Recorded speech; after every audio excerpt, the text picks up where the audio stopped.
ప్రగతి భవన్లో కేసీఆర్ గారు ముఖ్యమంత్రిగా ఉన్నప్పుడు ఆయన ఉన్న నివాసంలో 150 అదేంటది రూములు 150 రూములు ఉన్నాయన్నారు, బంగారు బాత్రూమ్లు ఉన్నాయన్నారు, బుల్లెట్ ప్రూఫ్ ఏమో ఉన్నాయన్నారు.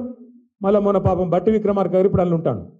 మొన్న ఆయన అడిగిండు TV9 ఆయన ఏమడిగిండు, ఏమాయ సార్ మరి 150 బాత్రూములు బాగా ఎంజాయ్ చేస్తున్నావా, బంగారు బాత్రూములు చూస్తున్నావా అంటే హెహెహెహె నవ్వుతుంది.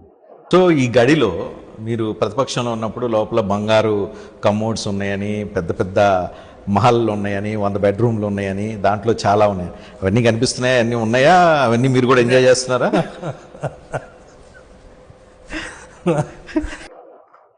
అంటే ఎట్లా అంటే ఎన్నికల ముందు ఏది పడుతుంది ఉర్రాలి, నోటికి ఎంత వస్తే అంత, ఏది పడుతుంది ఎట్లు పడుతుంది. ఎందుకంటే ఈజీగా నమ్ముతురు, ఇదిగో పులి అంటే అది తోక, ఆడ ఉన్నదేంది నిజం ఎవరికి తెలియదు.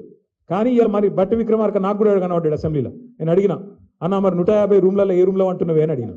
మరి 150 రూమ్లు ఉన్నాయి కదా అంటే ఆహాహాహా నవ్వుతుంది. ఏమనాలి మరిగా.